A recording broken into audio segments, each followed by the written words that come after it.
सर्वांना जय भीम, जय शिवराय, नमस्कार।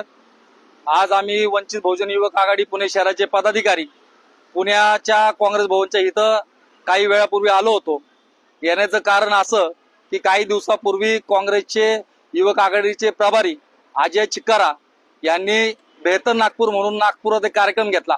त्या नागपुरामध्ये घेतलेल्या कार्यक्रमामध्ये आपण जर बघितलं तर समस्त बौद्ध समाजाची अस्मिता असलेल्या दीक्षाभूमी, जिथं विश्वरत्न डॉक्टर बाबासाहेब आंबेडकरांनी हजारो लाखो अनुयायांना सोबत घेऊन इथं या पावनभूमीमध्ये दीक्षा दिली, अशा दीक्षाभूमीचं जे घुमट आहे ह्याच्यावरचा जो 25 शीलचा झेंडा आहे तो 25 शीलचा झेंडा काढून इथं सनातन हिंदुत्वाचा RSSचा झेंडा लावण्याचं काम केलं आहे। खरं बघितलं तर आमचं पहिल्यापासून म्हणणं होतं फक्त RSS भाजपमध्ये नाही तर काँग्रेसमध्ये सुद्धा आहे। आज आपण बघितलं काँग्रेसचा जो नेता आहे, जो युवक आघाडीचा प्रभारी आहे, हा अजय चिक्कारांनी हे जे कृत्य केले, हे कृत्य केल्यानंतर त्यांनी एका शब्दाची सुद्धा बौद्ध समाजाची माफी मागितली नाही। आमच्या भावना अतिशय तीव्र आहेत। या ठिकाणी अजय चिक्कारांनी माफी मागायला पाहिजे। समस्त बहुजन समाजाचा बौद्ध बांधवांचा अपमान झाला आहे। तसंच विश्वरत्न डॉक्टर बाबासाहेब आंबेडकर यांची विचारधारा आणि तथागत गौतम बुद्धांचे विचार यांनी अपमानित केले आहेत आणि हा अपमान पूर्ण भारतवासियांचा आहे।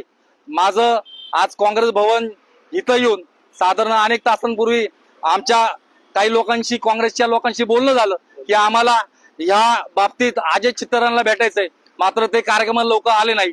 पण काँग्रेसचा जो नेता आहे अक्षय जैन यांनी आम्हाला भेटण्यास नकार दिला आणि त्यांनी पोलिसांना बोलून घेतलं।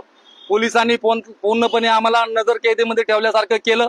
जिथं आम्ही जाऊ तिथं पोलीस होते आणि खऱ्या अर्थाने एक तर चोर आणि परत शिरजोर अशा पद्धतीने काँग्रेसचे नेते आणि कार्यकर्ते जर वागत असतील तर मला काँग्रेसमध्ये राहणाऱ्या, काँग्रेसमध्ये काम करणाऱ्या बहुजन समाजातील तरुणाला आव्हान आहे की खरंच काँग्रेस हा बौद्धांचा अपमान केलेला आहे तर खरं तुमच्या धमक असेल तर काँग्रेसच्या नेत्याची गचुंडी धरून त्याचा तिथं निषेध करा। मात्र तुम्ही ते करणार नाही। आमचं एवढंच म्हणणं आहे, चुकीला चूक म्हणायला पाहिजे, बरोबरला बरं म्हणायला पाहिजे। इथं अजय चिक्काराची काँग्रेसने हकलपट्टी केली पाहिजे, अजय चिक्कारांनी माफी मागायला पाहिजे आणि त्यासाठी गेल्या 2 तासापासून आम्ही काँग्रेस वंचित आहे। मात्र काँग्रेसचे नेते, काँग्रेसचे पदाधिकारी, काँग्रेसचे कार्यकर्ते भेल्यात, ये काँग्रेस वंचित बहुजन आघाडी से डरती है और पुलिस को आगे करती है।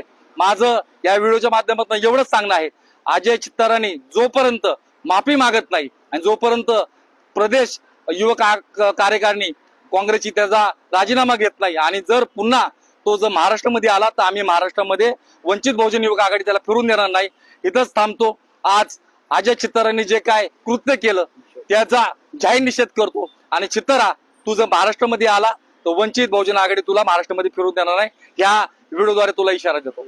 सर्वांना जय भीम, जय शिवराय, नमो बुद्धाय। बहुजन आघाडीचा जय असो।